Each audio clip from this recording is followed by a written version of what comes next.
Hello everyone, welcome to SB Maths. Today we are discussing COV next topic, isoparametric problem. What is isoparametric problem? तो ये हमारे पास है some time we need to make integration x1 से x2 fxy y dash dx maximum और मिनिमम जो given boundary condition है y(x1) is equal to y1 y(x2) is equal to y2 subjected to constraint integration x1 से x2 and gxy y dash dx is equal to constant. कि हम कई बार क्या होता है हमारे पास कि एक तो गिवन फंक्शनल होता है और सब्जेक्टेड टू कंस्ट्रेंट, एक ये कंडीशन होती है कि इस कंस्ट्रेंट को ध्यान में रखते हुए जो ये गिवन फंक्शन है इसको मिनिमाइज और मैक्सिमाइज करो, तो उस प्रॉब्लम को हम आइसोपैरामीट्रिक प्रॉब्लम बोलते हैं। कि कोई गिवन हमें फंक्शनल हो और साथ में कोई कंडीशन हो subjected to constraint integration x1 से x2 gxy y dash dx is equal to constant, then such problems are called isoparametric problem. अब हमें मेथड बताया गया है कि कैसे how we formulate another functional, ठीक है, कि हम कैसे जो हमें आइसोपैरामीट्रिक प्रॉब्लम गिवन होती है उसका मैक्सिमाइज और मिनिमाइज फाइंड कर सकते हैं with the help of subject of constraint. तो for this we formulate another functional, तो इसके लिए हम क्या करते हैं, कोई अनदर फंक्शनल कंस्ट्रक्ट करते हैं खुद से। वो होता है हमारा I of y is equal to integration x1 से x2 fxy y डैश, ये हमें गिवन होता है। और ये जो हमारी सब्जेक्टेड टू कंस्ट्रेंट के बाद कंडीशन थी उसमें लैम्डा ऐड करके ये लिखा है, ठीक है। इंटीग्रेशन x1 से x2, इसको आगे फर्दर नाम दिया है h of xy y dash dx and y of x1 is equal to y1 and y of x2 is equal to y2। तो जो यहाँ पर हमारा फंक्शनल बना है h is equal to f plus lambda g बना। अब हमें आइलर इक्वेशन इसके विद रिस्पेक्ट लगानी है in order to find the extremal h of x y y dash must satisfying the Euler's Lagrange equation. तो अब आइलर्स लैंग्रेज इक्वेशन यहाँ से हमारे पास बनेगी curl h del h by del y minus d by d x and del h by del y dash is equal to 0। तो ऐसे हम यहाँ पर आइलर इक्वेशन बनाते हैं। हमें एक तो जो एक्सट्रीमल फंक्शनल गिवन था प्लस एक जो सब्जेक्टेड टू कंस्टेंट थी उसकी हेल्प से h को कंस्ट्रक्ट किया f प्लस लैम्डा जी, और फिर जो h के लिए हमने आइलर इक्वेशन लगा दी, ठीक है। अब हमारे पास फर्स्ट क्वेश्चन है इसी पर based, find the extremal for I of y x is equal to integration 1 से 4 y डैश का square dx and y of 1 is equal to 3 and y of 4 is equal to 24 such that the constraint integration 1 से 4 y of dx is equal to 36। तो सबसे पहले हम क्या करेंगे, जो हमें गिवन फंक्शनल है ये y डैश का स्क्वायर प्लस लैम्डा y, इसकी हेल्प से हम h कंस्ट्रक्ट करेंगे। तो यहाँ से हमारा h बना y डैश का स्क्वायर प्लस लैम्डा y, कि जो हमें गिवन फंक्शनल होता है उसका जो ये अंदर वाला पार्ट प्लस जो ये हमें कंस्ट्रेंट गिवन कंस्ट्रेंट होता है इसका जो अंदर वाला पार्ट, इन दोनों को ऐड करना है लैम्डा से मल्टीप्लाई करके बीच में। तो ये बना I of y x is equal to integration 1 से 4 y डैश का square plus lambda y dx, तो h of x y y dash is equal to y dash का स्क्वायर प्लस लैम्डा y। तो आइलर इक्वेशन h के उसमें ये होगी curl del h by del y minus d by d x and del h by del y dash is equal to 0। अब del h by del y हमारे पास यहाँ से लैम्डा आएगा, तो it means lambda minus d by d x and del h by del y dash ये आएगा 2y dash is equal to 0। तो यहाँ से हमारे पास बना 2y double dash is equal to lambda, तो y double dash is equal to lambda by 2, ठीक। अब इसको फर्दर सोल्व करते हैं, अब इसका इंटीग्रेशन करते हैं विद रिस्पेक्ट टू x। तो y double dash is equal to lambda by 2 का जब हम इंटीग्रेटिंग करेंगे तो आएगा y dash is equal to lambda by 2x plus c1। अब एक बार और इंटीग्रेट करेंगे तो y is equal to lambda x square by 4 plus c1x plus c2। तो अब हमें इनिशियल कंडीशन गिवन थी कि y1 is equal to 3 and y4 is equal to 24। तो जैसे ही हमने इसको इसमें पुट की कि जब x की वैल्यू 1 है तो y की वैल्यू 3 है, तो अब यहाँ पर y is equal to 3 put किया और x की वैल्यू 1, तो यहाँ से बना λ/4 is equal to C1 plus C2 is equal to 3। और नेक्स्ट में हमारे पास है कि अगर हमारे पास जो x है उसकी वैल्यू 4 है तो y की वैल्यू 24 है, तो यहाँ से बनेगा 4λ plus 4C1 plus C2 is equal to 24। तो C1 plus C2 is equal to 3 minus λ/4, ये आया एक तो। और एक हमारे पास आया 4C1 plus C2 is equal to 24 minus 4λ। तो अब इस इक्वेशन से इस इक्वेशन को सब्ट्रैक्ट करेंगे तो हमारे पास आएगा -3C1 is equal to -21 plus 4λ minus λ/5। तो जैसे ही हम इसको -21 को इधर लेके आएंगे तो C1 की वैल्यू आ जाएगी 7 माइनस 5/4λ, ठीक है। तो अब C2 की वैल्यू फाइंड करने के लिए जो हमारे पास C1 प्लस C2 ऊपर था गिवन, ये C1 plus C2 is equal to 3 minus λ/4। अब C1 की वैल्यू निकल गई हमारे पास 7 माइनस 5/4λ और C1 प्लस C2 है हमारे पास 3 माइनस λ/4। तो C1 की वैल्यू अगर यहाँ पर 7 माइनस 5λ/4 पुट करेंगे तो C2 की वैल्यू आ जाएगी हमारे पास λ-4। तो जो हमें y की वैल्यू थी अगर उसमें हम C1 और C2 की वैल्यू फाइंड रख देते हैं तो सिर्फ हमारे पास एक लैम्डा की वैल्यू फाइंड करनी बचेगी, ठीक है। लैम्डा यहाँ पर लैग्रेंज मल्टीप्लायर होता है, ठीक है। पुट दिस वैल्यू, अब लैम्डा की वैल्यू फाइंड करने के लिए जो हमें कंडीशन गिवन थी सब्जेक्टेड टू कंस्ट्रेंट वाली, उसकी हेल्प से हम यहाँ पर लैम्डा की वैल्यू फाइंड कर सकेंगे। तो इंटीग्रेशन 1 से 4 λ/4x² plus 7 minus 5/4λx plus λ-4 is equal to 36। अब इसको इंटीग्रेट करेंगे हम, ठीक है। तो इंटीग्रेट करने के बाद हमारे पास आएगा λ/4 x³ 3। अब लिमिट पुट करेंगे 1 से 4 plus 7 minus 5/4λ x² 2 limit put करेंगे 1 से 4 प्लस λ-4x लिमिट 1 से 4 इज इक्वल टू 36। अब नेक्स्ट है हमारे पास, अब हमने जो लिमिट थी हमारे पास वो पुट कर दी तो बना ये λ/4। ये मतलब ये कैलकुलेशन है, ये आप खुद सोल्व कर लेना, बिल्कुल ईजी है। 7 minus 5/2λ and 15/2 plus λ-4 3 is equal to 36। तो यहाँ से हमारे पास बना 21/4λ minus 75/8λ plus 3λ plus 105/2 minus 12 minus 36 is equal to 0। तो जैसे ही हम इसको सोल्व करेंगे तो हमारे पास आ जाएगा 42 minus 51/8λ plus 9/2 is equal to 8। तो लैम्डा की वैल्यू यहाँ से 4 आ जाएगी। लैम्डा की वैल्यू 4 जैसे ही हम गिवन इक्वेशन जो y इज इक्वल टू के लिए आई थी हमारे पास C1 प्लस C2 समथिंग, तो वहाँ पर जो वैल्यू थी अगर हम लैम्डा की वैल्यू 4 पुट करते हैं, ठीक है, जो ये हमारे पास इक्वेशन है अगर इसके अंदर हम लैम्डा की वैल्यू 4 पुट करते हैं तो ये तो 0 हो जाएगा।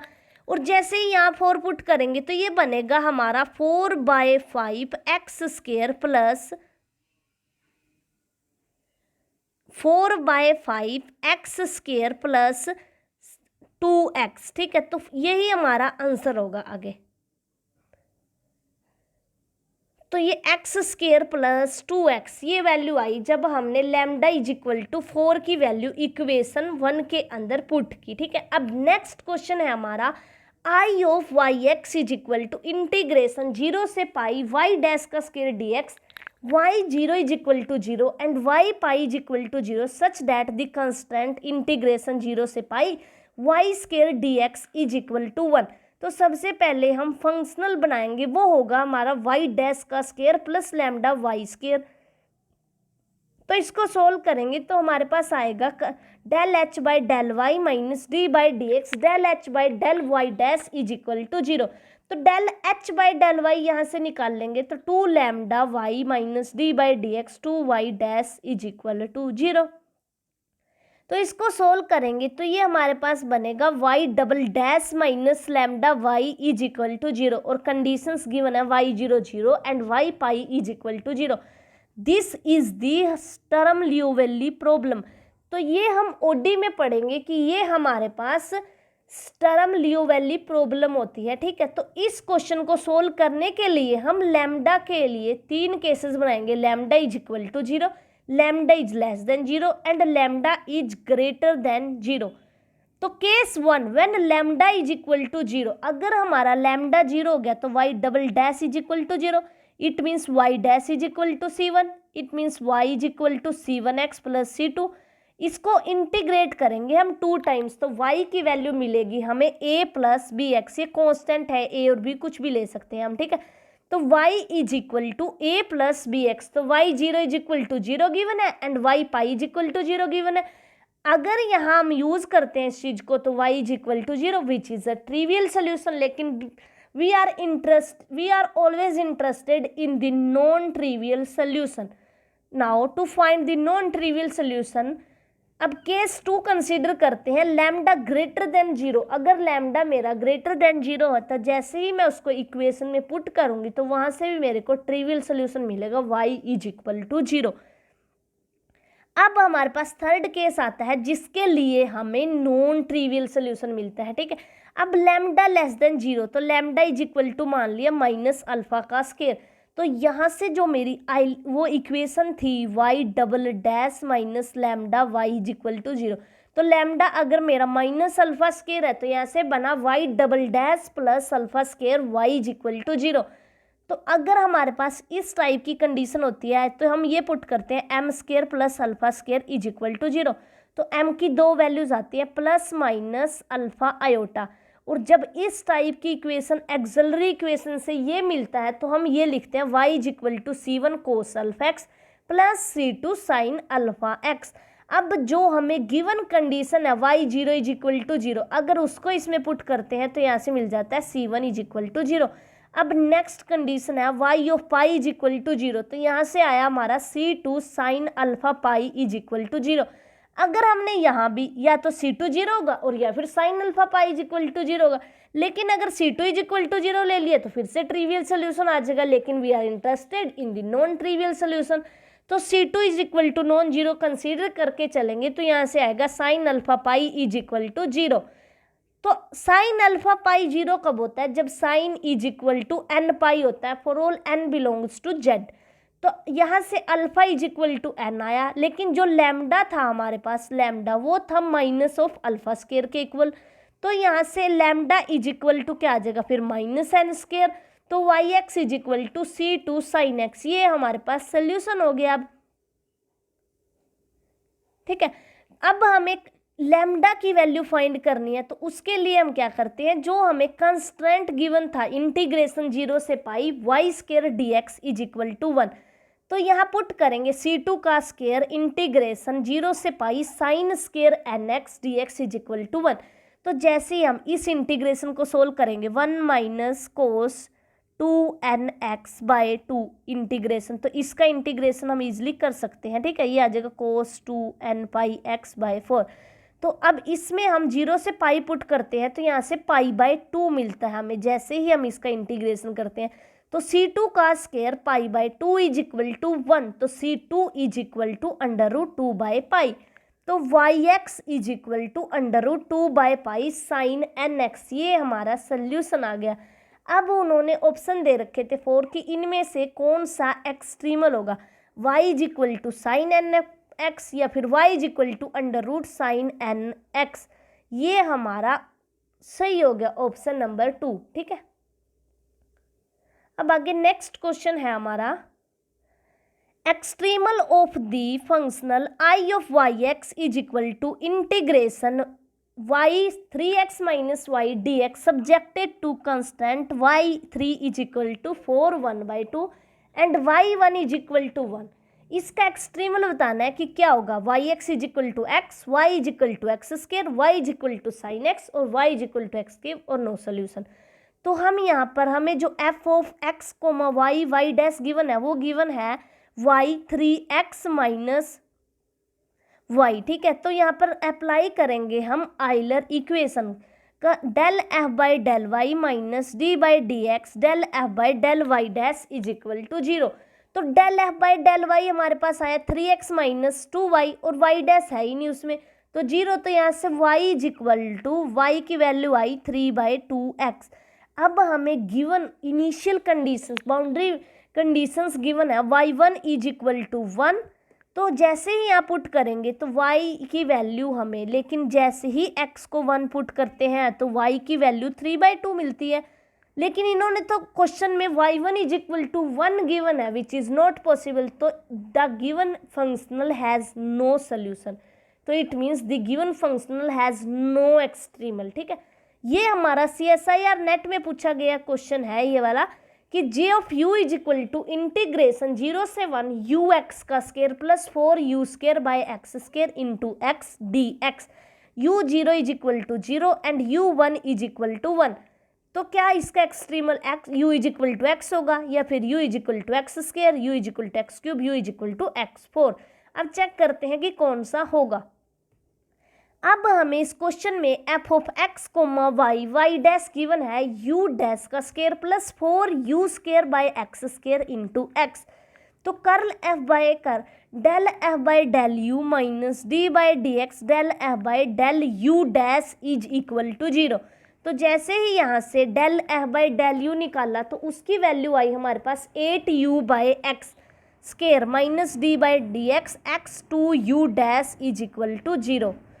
तो इसको सोल्व करने के बाद हमारे पास ये बना x u double dash plus u dash minus 4u by x is equal to 0। तो इसको सोल्व करेंगे तो ये बनेगा x square u double dash plus x u dash minus 4u is equal to 0। तो जब हमारे पास इस टाइप की ऑर्डिनरी डिफरेंशियल इक्वेशन होती है तो हम इसको सोल्व करने के लिए जो हमारे पास u डबल डैश होता है उसको पुट करते हैं d इंटू डी माइनस 1, और जो u डैश होता है उसको पुट करते हैं d, ठीक है। और x को लेते हैं हम ez, ठीक है। तो यहाँ से बनेगा d into d minus 1 plus d minus 4 is equal to 0। जैसे ही हम ऑर्डिनरी डिफरेंशियल इक्वेशन पढ़ेंगे तो ये सारे डाउट वहाँ से क्लियर हो जाएंगे हमारे, ठीक है। तो d into d minus 1 plus d minus 4 is equal to 0। तो यहाँ से आएगा d square minus d plus d minus 4 is equal to 0। तो यहाँ पर d की 2 वैल्यूज आ जाएंगी हमारे पास प्लस माइनस 2। तो सोल्यूशन वो हो जाएगा c1 e raise to power 2x plus c2 e minus 2x। तो u, अब हमें u मिल गया c1x square plus c2x square. अब जो इनिशियल कंडीशन है वो है u0 इज इक्वल टू 0। जैसे ही इसमें पुट करेंगे c2 0 मिल जाएगा और u is equal to c1x square बचेगा। अब नेक्स्ट कंडीशन है u1 इज इक्वल टू 1। तो अगर u की x की वैल्यू 1 है तो u की वैल्यू भी 1 है, तो यहाँ से c1 इज इक्वल टू 1 मिल जाएगा। तो given extremal of the functional is u is equal to x square, ठीक है। अब यहाँ से हमारा नेक्स्ट टॉपिक स्टार्ट होता है functional involving higher order derivative of dependent variable. सबसे पहले हम इंडिपेंडेंट और डिपेंडेंट वेरिएबल समझ लेते हैं, ठीक है। अब जैसे ये है हमारे पास z is equal to x plus 2y, तो here x and y are independent variable and z is the dependent variable, ठीक है। z यहाँ डिपेंड करता है x एंड y को, लेकिन जो x और y है वो इंडिपेंडेंट है। तो इस क्वेश्चन में बोला गया कि function involving the higher order derivative of dependent variable. तो डिपेंडेंट वेरिएबल इसमें हमारे पास होते हैं y, ठीक है। तो given i is equal to integration x1 से x2 f of x y y dash y and d x with the boundary condition. ये बाउंड्री कंडीशन गिवन है y(x1) y1 के equal, y dash x1 y double dash के equal and yn minus 1 x1 is equal to yn minus 1, ठीक है।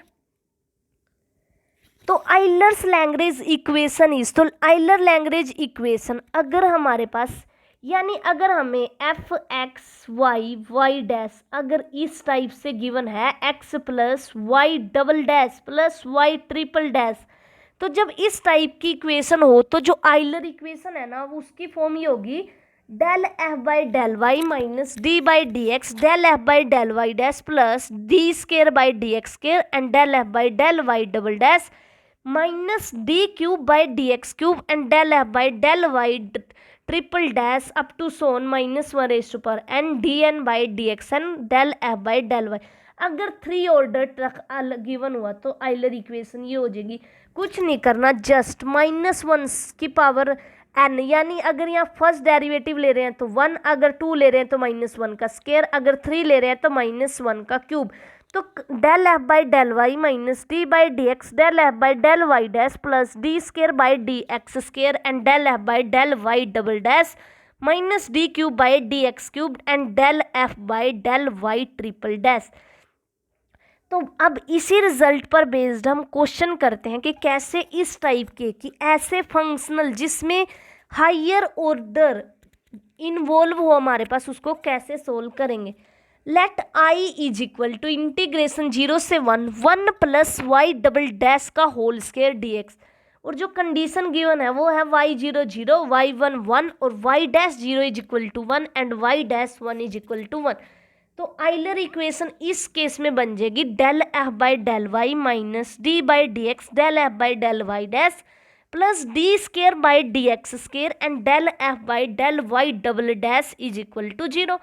तो जैसे जैसे जो हमें f of x coma Y dash y double dash की वैल्यू गिवन थी उसको निकालते जाएंगे, del f by del y निकाल लेंगे, del f by del y double dash. तो यहाँ से del f by del y functional में इन्वॉल्व नहीं है, जो ये गिवन फंक्शनल है इसकी वैल्यू है 1 प्लस वाई डबल डैश का स्केयर, ठीक है।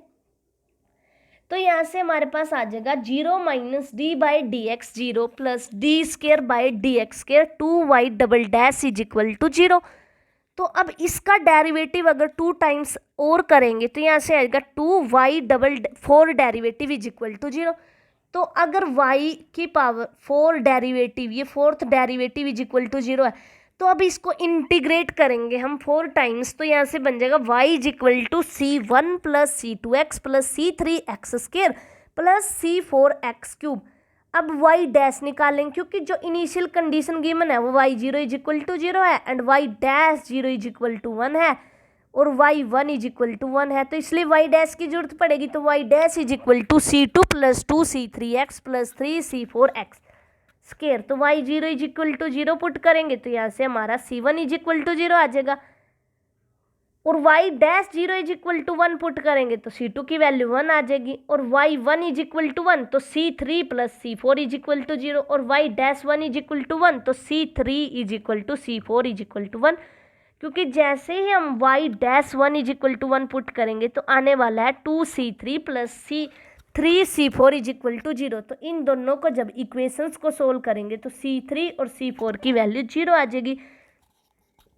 अब हमारे पास c1 की वैल्यू भी 0 होगी, c3 की भी और c4 की भी। तो हम इस वैल्यू को इक्वेशन 1 में पुट करेंगे तो यहाँ से आ जाएगा y is equal to c1 plus c2x plus c3x square plus c4x cube. तो c1 भी 0 एंड c3 भी और c4 भी और c2 की वैल्यू 1, तो y is equal to x is the extremal of the given functional. अब next question, i of yx is equal to integration 0 से 1 y plus y double dash dx। तो y0 is equal to 1 and y dash 0 is equal to 0 और y1 is equal to -1 और y dash 1 is equal to 1। तो अब पूछा है कि the problem has only 1 extremal या इन्फानाइट मैनी एक्सट्रीमल या ओनली एग्जैक्टली 2 एक्सट्रीमल या फिर नो एक्सट्रीमल। अब हमें गिवन फंक्शनल में जो वैल्यू गिवन है y plus y double dash, तो यानी हम सेकंड डेरिवेटिव तक जाएंगे तो आइलर इक्वेशन लिख ली del f by del y minus d by d x del f by del y dash plus d square by d x square del f by del y double dash is equal to 0। तो del f by del y यहाँ से 1 आ जाएगा minus d by d x del f by del y dash यहाँ है ही नहीं, Y dash ही involve नहीं है तो उसका derivative with respect to y dash 0 हो जाएगा तो 0 आ जाएगा plus d square by d x square. अब y डबल डैश का करेंगे तो ऐसे 1 मिलेगा। अब इसका भी 2 टाइम डेरिवेटिव है तो यहाँ अगर हम किसी कांस्टेंट का d of c by d x करते हैं तो वो जीरो आता है, और उसका एक बार और डेरिवेटिव करते हैं तो वो भी जीरो आएगा। तो यहाँ से 1 इज इक्वल टू 0 मिल जाएगा। तो which is an absurd result, तो there is no extremal of the given functional. तो यहाँ से ऑप्शन 4 करेक्ट हो जाएगा हमारा, कि जो गिवन फंक्शनल है उसके पास कोई भी एक्सट्रीमल नहीं है। उसके बाद है functional with n dependent variable. ठीक है, अभी तक हमने 4 टाइप्स की आइलर्स इक्वेशन सीखी थी, कि जब हमारे पास एक तो केस बनाए थे पर्टिकुलर केस में क्या किया था कि when functional is independent of x, when functional is independent of y, when functional is independent of x and y both. ये 3 केसेस वहाँ सीखे। उसके बाद ये सीखा कि अगर कोई भी फंक्शनल है, अगर वो हायर ऑर्डर डेरिवेटिव्स को इन्वॉल्व करता है, ठीक है, कि यानी उसके अंदर x y y dash y double dash y triple dash इस टाइप की टर्म हो, तो जो हमारी आइलर इक्वेशन बनती है वो बनती है del f by del y minus d by d x and del f by del y dash plus -1 का square and d square by d x square and del f by del y double dash. ठीक है, अब -1 का cube इस type से चलती रहती है। अब हम जो करने जा रहे हैं वो है functional with n dependent variable, functionals with n dependent variable, कि जिसके अंदर एन डिपेंडेंट वेरिएबल हो। अब हमारे पास डिपेंडेंट वेरिएबल बढ़ गए हैं। ठीक है, तो let y1 y2 yn be n dependent variable and x be a independent variable, then I is equal to integration x1 से x2 f of x y1 y2 yn y1 dash y2 dash yn dash dx। अब derivative तो एक ही रहा, लेकिन जो dependent y1 y2 yn है ना वो इंक्रीज हो गए। पहले सिर्फ यहाँ y ही होता था। तो जो आइलर इक्वेशन है वो फॉर्म ले लेगी हमारी। अगर हम y1 के लिए निकालना चाहते हैं तो आइलर इक्वेशन होगी del f by del y dash minus y1 minus d by d x del f by del y1 का dash is equal to 0। Initial condition भी इसी अकॉर्डिंग चेंज हो जाएगी कि y1 x1 is equal to y1 1 and y1 dash x2 is equal to y1 2। अब अगर हम y2, अब एक और डिपेंडेंट वेरिएबल है हमारे पास y2, अगर उसके विद रिस्पेक्ट आइलर इक्वेशन लिखना चाहते हैं तो वो बनेगी हमारी del f by del y2 minus d by d x del f by del y2 का डैश इज इक्वल टू 0। अब yn के विद रिस्पेक्ट भी सिमिलर केस चलेगा, तो it means del f by del y i plus d by d x, कि अगर हमारे पास जो डिपेंडेंट वेरिएबल है वो एक से ज़्यादा प्रेजेंट है तो हमारी आइलर इक्वेशन होगी ये del f by del y i minus d by d x del f by del y i is equal to 0 i running 1 to n with initial condition y i x1 is equal to y1 i1 and y i x2 is equal to y i2। अब अगर हमें इस type का question मिल जाए तो हम उस पर कैसे इस रिजल्ट को अप्लाई करेंगे वो हम इसमें सीखेंगे। Find extremal for the functional integration 0 से 1 x y plus d x by d t का square plus d y by d t का स्क्वायर। तो यहाँ पर एक जो एक्स है डिपेंडेंट वेरिएबल और एक डिपेंडेंट वेरिएबल वाई है। ठीक है, तो यानी हम जो ऊपर पढ़ा है हमने 2 फॉर्म्स, एक बार तो हम आइलर इक्वेशन फॉर x लगाएंगे और एक बार आइलर इक्वेशन फॉर y लगाएंगे। तो x and y are dependent variable and t is the independent variable. तो जो हमारा f x y y x dash y dash t है वो है हमारा x y plus x dash का स्क्वायर प्लस y डैश का स्क्वायर। तो फॉर x के लिए बनेगी del f by del x minus d by d t and del f by del x dash is equal to 0। तो यहाँ से del f by del x आ जाएगा y minus d by d t, del f by del x dash होगा 2x dash is equal to 0। तो यहाँ से ये इक्वेशन मिलेगी 2x double dash minus y is equal to 0। अब 4y के लिए del f by del y minus d by d t del f by del y dash is equal to 0। अब del f by del y है हमारे पास x minus d by d t and del f by del y dash is equal to 0। एक बार functional को यहाँ लिख लेते हैं x y plus x dash का स्क्वायर प्लस वाई डैश का स्क्वायर। ठीक है, तो उसको सोल्व करने के बाद हमारे पास 2y double dash minus x is equal to 0 मिला। अब इक्वेशन 2 थी हमारे पास यहाँ पर 2x double dash minus y is equal to 0, ठीक है। तो y बन गया हमारा 2x डबल डैश, तो y डैश हो जाएगा 2x ट्रिपल डैश और y डबल डैश हो जाएगा 2x 4 टाइम डेरिवेटिव। लेकिन जो y डबल डैश है वो हमारा फर्स्ट जो सेकंड इक्वेशन थी उससे आया था x/2 के इक्वल, तो वो यहाँ यूज कर लेंगे यूजिंग इक्वेशन 3। तो ये बना हमारे पास 4x fourth derivative minus x is equal to 0, तो 4d4 minus 1 is equal to 0। अब इस टाइप की ऑर्डिनरी डिफरेंशियल इक्वेशन को सोल्व करने के लिए जब हम x का डेरिवेटिव को d पुट कर देते हैं, तो अगर 4 टाइम डेरिवेटिव है तो 4d4 minus 1 is equal to 0। तो यहाँ से d4 की वैल्यू आएगी 1/4, ठीक है। तो अब इसकी वैल्यू आएगी m की plus minus 1/√2 and m is equal to plus minus iota by √2। तो अब xt की वैल्यू लिखते हैं, यहाँ पर xt हो जाएगा c1 e की power 1/√2t plus c2 e minus 1/√t plus c3 and cos 1/√2t plus c4 sine 1/√2t। तो और yt की वैल्यू भी क्या थी हमारे पास, जो ये था इसका ही डेरिवेटिव डबल डेरिवेटिव, क्योंकि y double dash is equal to x के इक्वल था। तो बस यहाँ पर कुछ नहीं किया हमने,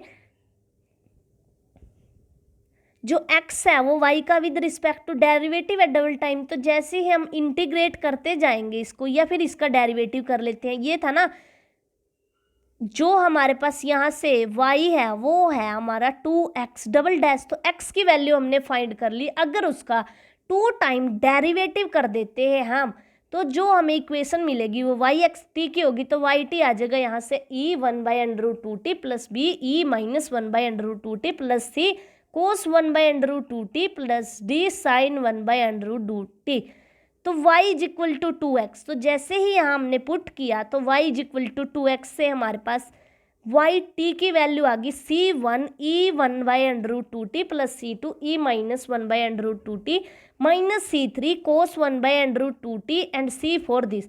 अब x0, अब जो इनिशियल कंडीशंस गिवन थी उनका यूज किया, x0 इज इक्वल टू -1/2, तो c1 plus c2 plus c3 is equal to -1/2 और x1 इज इक्वल टू 2, तो c1 e 1/√2t plus c2 e minus 1/√2 plus c3 cos 1/√2 plus c4 sign 1/√2 is equal to 2। तो y0 is equal to 1, तो c1 plus c2 minus c3 is equal to 1, तो y1 is equal to 1/2, तो c1 e 1/√2 plus c2 e minus 1/√2 minus c3 कोस 1/√2 minus c4 sign 1/√2 1/2, ठीक है। तो यहाँ से यहाँ ये हमारा क्वेश्चन खत्म हो जाता है, ठीक है। तो अब हमने आज के लेक्चर में 3 टाइप के सॉल्यूशन सीखे कि आइलर इक्वेशन कैसे चेंज होती है, कि जब हमारे पास कोई फंक्शन है उसके अंदर अगर डिपेंडेंट वेरिएबल एक से ज़्यादा है तो फिर आइलर इक्वेशन ये फॉर्म लेती रहती है कर del f by del y dash minus d by dx and del f by del y double है। उससे पहले हमने ये पढ़ा था कि अगर उसके अंदर हायर ऑर्डर डेरिवेटिव इन्वॉल्व हो, ठीक है, कि अगर हमारे पास हायर ऑर्डर डेरिवेटिव इन्वॉल्व हैं तो हमारी जो आइलर इक्वेशन है वो बन जाती है del f by del y minus d by dx and del f by del y dash up to so on, ठीक है, इस टाइप की बन जाती है। Thank you for watching. अगर आपको मेरे चैनल पसंद आ रहा है तो प्लीज़ लाइक कीजिए एंड सब्सक्राइब कीजिए और बेल आइकन दबाना मत भूलिएगा, ताकि आपको मेरे चैनल पर आने वाली वीडियो की लेटेस्ट अपडेट मिलती रहे। Thank you for watching.